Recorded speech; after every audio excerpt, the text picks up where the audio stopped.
Hey folks, welcome back. This is Sean with BlueRidgeSilverhound. Hope everyone's having a great evening or morning whenever you watch this. But we have another edition of the Monday Market Report for the week ending June 5th, 2022. This is the video where we talk about some of the most relevant modern graded coins that have hit the market this week. Usually the modern coins I talk about fall from 1900 all the way up to the current date. I think we have a pretty good representation of some of the coins that we're going to show you today on this report. All the coins ending on great collections as of tonight, so I had the chance to go on and pick out the top 18 coins that will be featured in this report, including one of the biggest chase coins in circulation today. Sold for a good deal of money by no surprise. These things are still out there. They are literally like an instant win lottery ticket. It's that amazing. But we had one here. We're going to go ahead and touch on that one, along with just a wide variety of various type coins. There's even a few registry set coins that have made an instant impact this week. We're going to talk about those too. We're in June, so it's not at all a surprise that the market continues to stay really, really good. Usually during the summer months, we see a little bit of a drop off in the marketplace. We might still see that. We're still very early on. It's not technically summer, but we are beyond what I like to call kind of like that spring to summer threshold. Memorial Day weekend is usually that point, where we begin to see kind of like that rubber meets the road change in the marketplace, or just a continuation of what we've been seeing all year long. Again, every coin graded by some of the big grading companies like PCGS and NGC, so you're going to see a lot of that here. But yeah, let's go ahead and jump right in and see what hit it big, including this one right here. Now, it's a 95D. It's no frills. The only frill with this one is that it is the top graded specimen of this particular date. Again, it's made for a registry set, so that's where a lot of the appeal is with these type of coins. Because otherwise, you wouldn't invest in an ultra modern like this. But go ahead and take a look at the label. It's a PCGS graded Mid-State 69 full red. It's going to be a points buffering type of coin for some of those big registry sets of Lincolns out there. This one right here sold for $2,167.88. I believe there are no known examples higher than this grade, but there are a number of them that did grade out 69. Yeah, rest assured, again, another great coin that I think you guys would agree I would rather find and grade myself. But it's so close to perfection that you really have to be careful grading some of these ultra moderns. I've done it for a while, lost a lot, but also won a few big ones as well. At the end of the day, I ended up just breaking even, and I'm okay with that. The next one that we have here is going to be the perfect proof coin. Again, fits within that modern era of US type coins. This is a 1980S. This one ended up as a PCGS Proof 70. So if you guys aren't aware of the numerical grading system, 70 is the absolute capper. That is the perfect grade that you would hope to achieve on any coin. Now, more than likely, the special strikes and things like that are the coins that deservedly reach that 70 pinnacle. This one right here, again, probably better suited for a registry set. There are proof specific Lincoln set series that have been assembled, but also at the same time, there is also a complete and total package of Lincoln sets from business strike to SMS, and also the full-on proofs you see here. So what is a perfect 1980S sell for? Well, there's quite a few of these, okay? And the final sale price certainly shows it. This one sold for $1,053.12. All right, so here's the big one for this week in terms of just a coin that you would hope to find. 1969S Lincoln Memorial Cent. Sure, we could talk about this coin and beat it to death, but you have to understand the money is so incredibly large and important with this coin that coins in any grade are highly sought after in the secondary market. Sure, they're quite scarce, and that's probably the support factor that goes into the big abnormal kind of sale prices of these coins. But go ahead and take a look. I mean, this is a circulated AU55 example. It's also known as FS101 in the Cherry Picker's Guide, but you're going to have your strongest doubling in the motto, "In God We Trust," in the word liberty, and also the date. There's no mistaking this one. This one right here sold for an easy $18,000. The money continues to be a strong point. We're really not seeing a market adjustment in these whatsoever because there's just not a lot of them out there. And the people that do want them, those are the deep pockets crowd. So always look out for this. Be very positive when you're going into a hunt for Lincoln cents from the bank, because you just never know. Something like this could fall in your lap. Now, here's a coin that I haven't talked about in quite some time. All right, it's a well-known variety, albeit a rather minor one because it's the Denver minted example. But this is a small date 1960D Lincoln Memorial set. I would say it's probably been a year or so since I've talked about a high-graded specimen of this type. This one is a PCGS Mid-State 67 plus, full red example. You can see the small date right there. The top tail of the 6 is way shorter than a large date, so that's one of the main diagnostical features. It's naked eye visible. However, finding one of this type, more than likely you're going to have to go through a BU roll, and those are few and far between these days. This one ended up selling for $2,548.12, and this is a very important piece to a modern Lincoln cent registry. So 1936, I've always considered to be that one particular date where it's still widely available in nice mid-state grades, especially if you're looking for one to add to your Lincoln cent set or as a type piece. And you get older than 36, and then things really begin to get a lot more challenging to find, especially raw. But this one right here, again, is a true testament of what a registry set, kind of like Middle Ages type of date, would look like. It's a PCGS Mid-State 67 plus, full red. It's also got a CAC green bean as well, so it's double certified in a way. This one hammered for an impressive $2,925. Again, it's still a date that I would never invest in at this kind of money.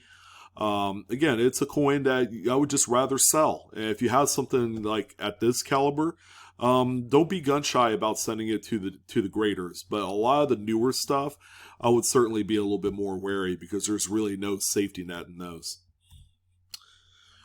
But here's the ticket right here. This is a meal ticket coin if you could ever find one. And believe it or not, a few of these kind of like minty red teens and 20s, Denver and San Francisco, Lincoln wheat cents do pop up on occasion. All right. Oftentimes they're gonna come out of a very old album, usually like a library of coins or an old Whitman type of bookshelf album. Those are kind of those things that you would find. These albums have been passed down generation to generation.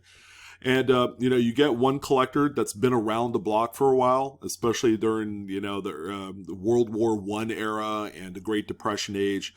They've lived it through all of that without losing their shirt, literally.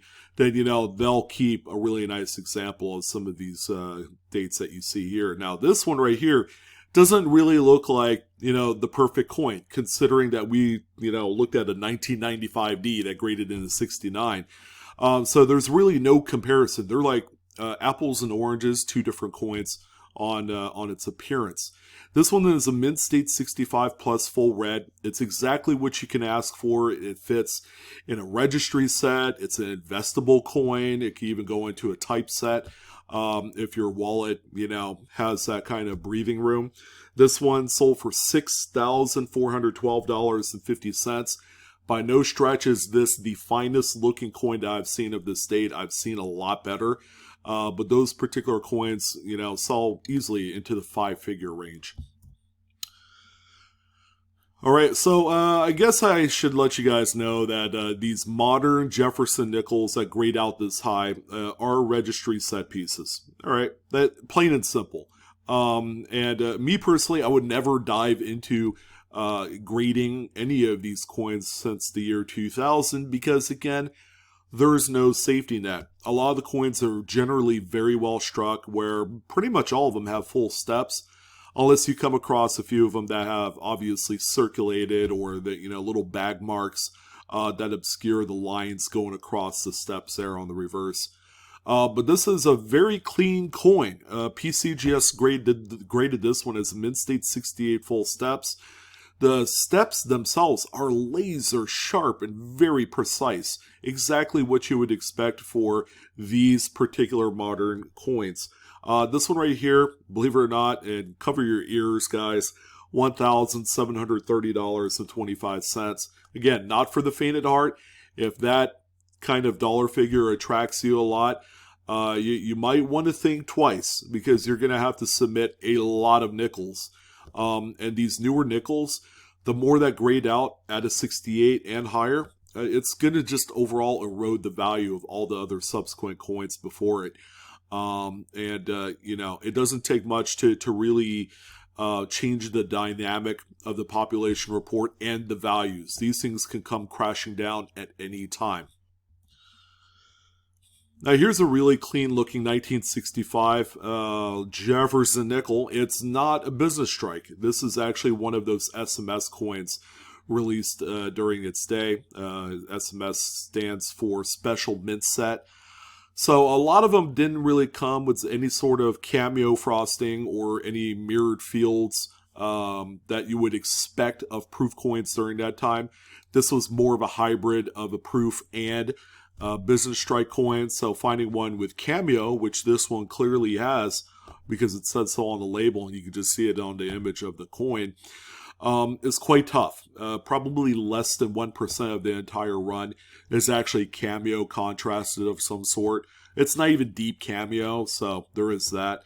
This one right here, very important coin, again to those registry sets, sold for $1,406.91. Oh, we got some silver. Good old Wartime Silver love here. 1945p, one of the more common dates of the silver manganese Jefferson Nickel that you see here. This is a wartime alloy that spanned, just a few short years, from 42 to 45. But however, a lot of these were very well struck. They were lustrous bombs, especially if you cracked open a BU roll of them. They were quite stunning. And they toned rather nicely too. Now this one right here has very subtle hints of kind of like that russet brown toning. It's inoffensive, but at the same time, it doesn't score a 10 on the eye appeal scale. It's virtually nil on this one. This one is a PCGS Mint State 67 full stepper, and it ended up selling for $2,250. Kind of like exactly what you would see price-wise for similar grades of any of the Jefferson Nickels during this time. We do have a couple Buffalo Nickels, so we might as well just shoot to the bonus round at some of the scarcest dates in Mint State that you will ever come across, and that's probably why these things sold for, just like King's ransom type money.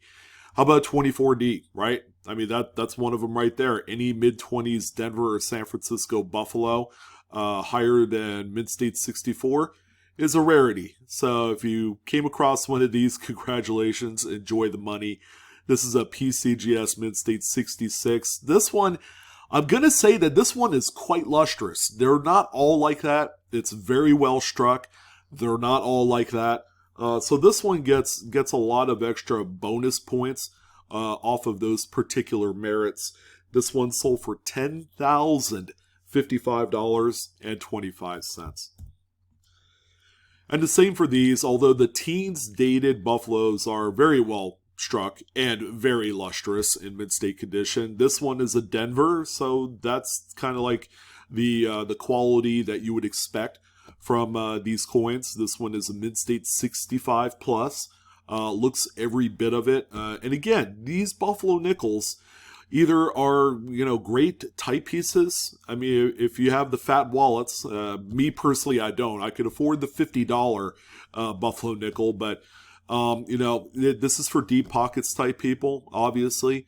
And, if you score one, you better believe that people are going to be fighting over it on the auction circuit. This one, case in point, sold for $5,062.50.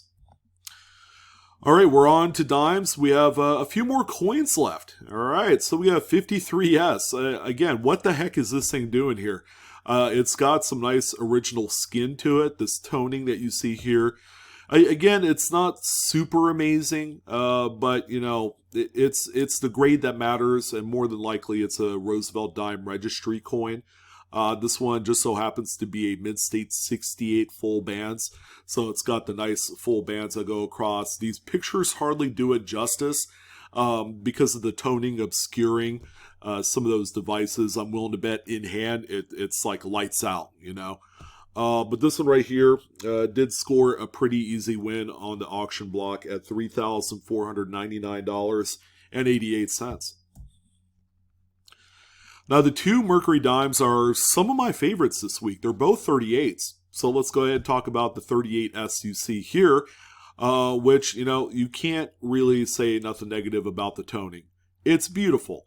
But however, I think because of some of the darkness to it, a true view type of image that PCGS would do on something like this would certainly do it a lot more better justice than this.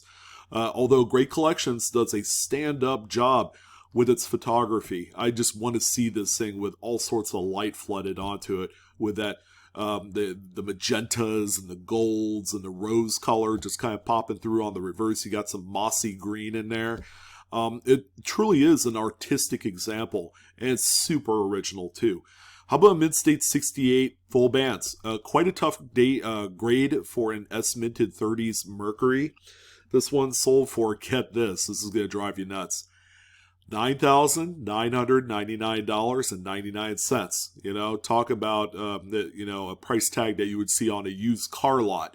That is amazing. I'm going to just say 10 grand, just for brevity, but wow, that's super. And I think a lot of it has to do with the toning, but the grade is awesome too. So I don't know.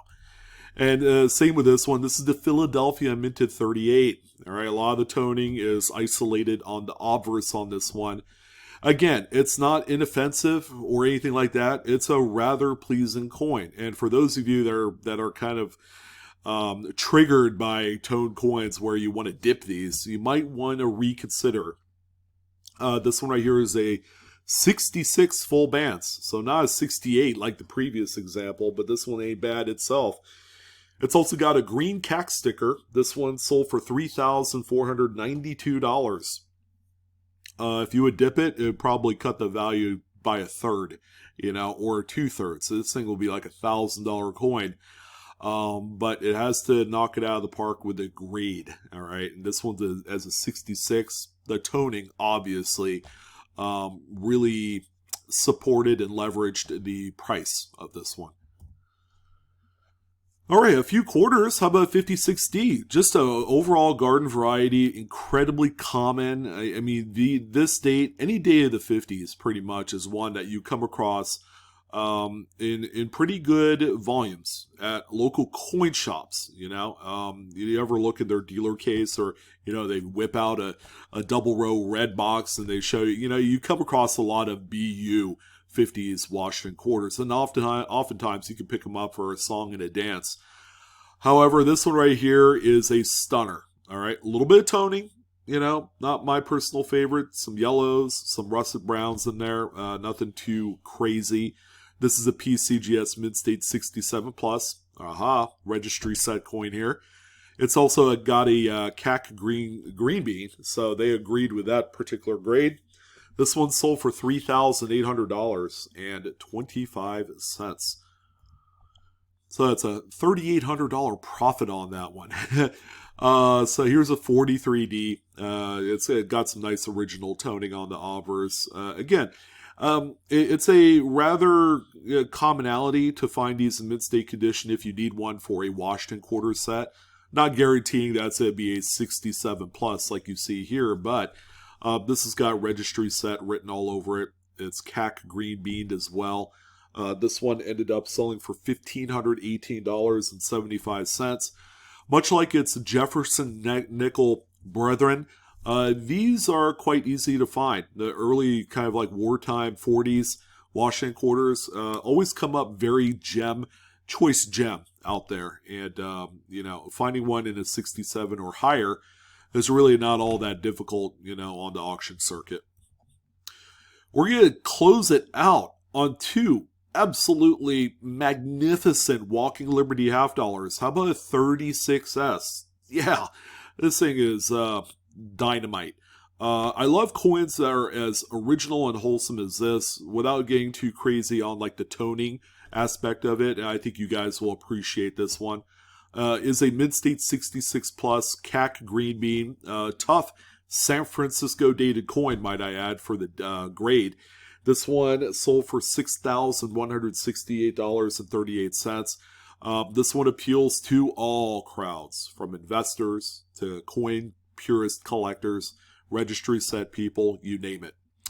And then we're going to end it off on, by far and away, one of the most toughest Walking Liberty dates ever on the face of this earth. And they are just so poorly struck, it's not even funny. I mean, look at the obverse.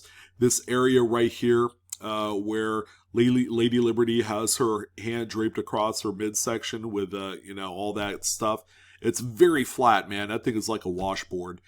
But this one, PCGS Mid-State 65 Plus, San Francisco minted coin here. Alert, hello. Very tough to find in mid-state condition. Oftentimes you'll find these in like VF condition and people are still asking like $100 for them. This one sold for $8,164.12. A very important date for the Walking Liberty half dollar that is not a 1921. Go figure, right? But that's going to go ahead and do it for this edition of the Monday Market Report. Hope you guys have a fantastic start to your week. If you are working today or whenever you're watching this, make sure you make it a good one and don't work so hard. But that's going to do it for this edition of the Monday Market Report for the week ending June 5th, 2022. If you guys are going to be doing summery vacation stuff, have fun. I'll probably end up doing some of that sometime here, 4th of July. It's coming up real fast. Don't forget to like, share, and subscribe to this channel if you haven't done so already. And keep in mind, I'm on TikTok, guys. Yes, I've joined the dark side, and I need followers. I need 1,000 of them, as a matter of fact, so I could do some live streams on there. Do a double live stream on YouTube and TikTok. How exciting is that? But there you go. That's going to go ahead and do it. You guys take care. Have a wonderful day, and I will see you on the next coin video. So long.